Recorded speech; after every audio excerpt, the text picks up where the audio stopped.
Good afternoon, my name is Nirza. And my name is Fadsa. In this video presentation, we are going to share our overall experience doing the Learning to Teach project, and we're also going to discuss the theories that we chose to include in our assignment. So the objective of this assignment was to teach a pediatric age group on a health-related topic, and the age group population that we chose was school-age children that were in ages 9 to 13, and we specifically chose students in grades 5, 6, and 7 that ranges in ages 11 to 13. So the site that we did our project at was in Great Beginnings Montessori School, Durham Elementary Private School, and the health-related topic that we did on was about nutrition and healthy eating based on their age group. So we focused mainly on sugar and sodium intake and its associated health risks, and we also incorporated Canada's food guide and food labels and also nutrition facts table in food packages. So the learning goals we have would be the learning objectives for teachers, us. So we incorporate Mayer's theory of multimedia learning and Bandura's social learning theory to come up with strategies in teaching students belonging to ages group of 9 to 13. And utilize Piaget's cognitive development theory as basis in choosing the appropriate topics on nutrition based on their level of intelligence and understanding, and demonstrate an effective health teaching on proper nutrition to grades 5, 6, and 7 students, and build a good interaction with pediatric population. And also for the students, we have for them learning objectives. This would be understand the importance of healthy eating by asking questions related to the topic throughout the presentation. Recall the recommended sugar and sodium intake for their age group, and identify the health associated risk from excessive consumption, and become familiar with the Canada's food guide, and also guide through an interactive activity of planning a healthy meal, and reflect on their eating patterns after gathering evidence-based knowledge from the presentation. So the strategies we have to achieve these goals would be research scholarly articles on Piaget's cognitive development theory, Bandura's social learning theory, and Mayer's multimedia learning theory. Research evidence-based articles on health, nutrition, Canada's food guide, and food packages, And also salt and sugar. and salt and sugar intake. Email the school principal of the project we are doing and the selected topic we want to teach to their students. Create a PowerPoint presentation for the nutrition, and create 3 interactive learning activities, so such as class discussion, healthy meal plan, using Canada's food guide, and quiz game. And also we made props with awareness of food allergies. So the overview of what we did was we started with a class discussion on the definition of health and its factors. So from this, the students were able to share their own perspective and understanding based on the definition of health. We also included statistics from Health Canada on health diseases associated with overconsumption of sugar and sodium. And we also did a quick survey on the number of students that chose between healthy foods and unhealthy in a typical snack meal. So we use these props. So this is bag A that contains milk, orange, and granola bar, And yogurt. yogurt, and bag B contains Red Bull, candies, and also chips. So from the results, 75% of students chose bag A that contained healthy food choices, and from our in our opinion, they were biased with their own choice because they knew in advance what the topic was going to be about. That's why they chose healthy food instead of maybe The following usual yes. meal or like food they want to eat. And then we also proceeded with teaching sodium and sugar. the recommended intake per day based on age group, and the consequences that is associated when consuming excessive amounts. We also highlighted the concept of type 2 diabetes as one of its major risk factors, obesity. And we can see that obesity has an increasing trend and leads to developing diabetes. And as nursing students, we want to help young students to be informed that obesity is a serious health issue that can negatively impact their life in the future. So we have three theories that we use for this project. So for the growth and development theory, we use Piaget's cognitive development theory, and for the learning or teaching theory, we use Mayer's theory of multimedia learning and Bandura's social learning theory. So I'm gonna discuss about the growth and development theory, so Piaget's theory.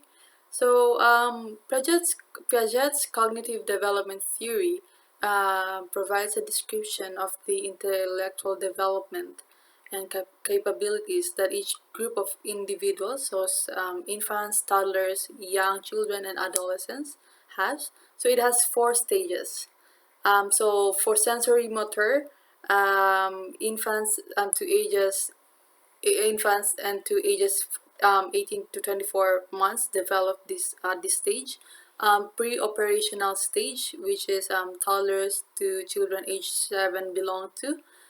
Concrete operational stage, which is 7 to 12 years old children, and the formal operational stage would be the adolescents and increasing ages.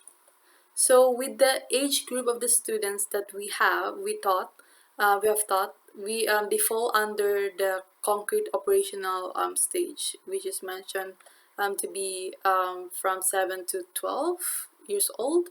So in this stage, children begin to enhance their thinking skills by forming concrete and logical thoughts, but still has limitations, like they need to improve more on their skills on establishing abstract ideas. So in this stage also, they begin to provide answer in which has been backed up with rationalities. So this theory also has been observed during the presentation. So example would be when they were given two bags of snacks, so the healthy and unhealthy, and to choose which one they want to eat. So majority of them chose the healthy one, which is a bag with their with bag A. So with the reasoning that it is healthier and can provide enough nutrients to their body. And on the other hand, those that did pick bag B have said that they still chose bag B because that's what they mostly eat, even though at the back of their mind it is bag A that they should have chosen due to the same reason of the other children. With this, it was observed that within this age group, which age group population, that children are enhancing their knowledge and so are able to think logically. So, in terms of learning or teaching theories, we chose Mayer's multimedia learning theory.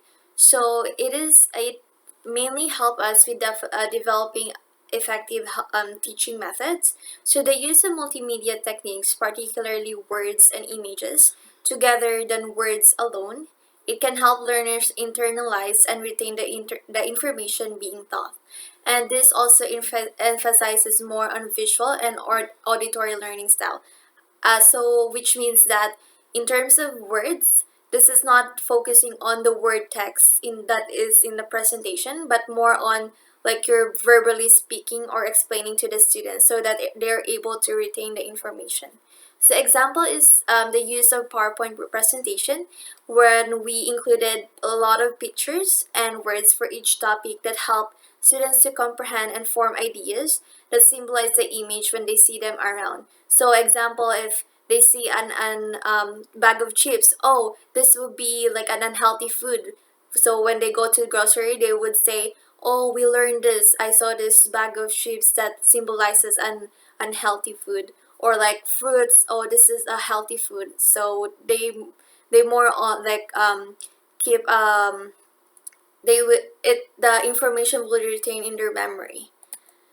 So this theory uses principles in multimedia presentation, such as spatial contiguity, personalization, and temporal contiguity, that make the selected information become organized in a logical mental presentation. Since we humans have a limited capacity on the amount of visual and auditory information being processed in each time.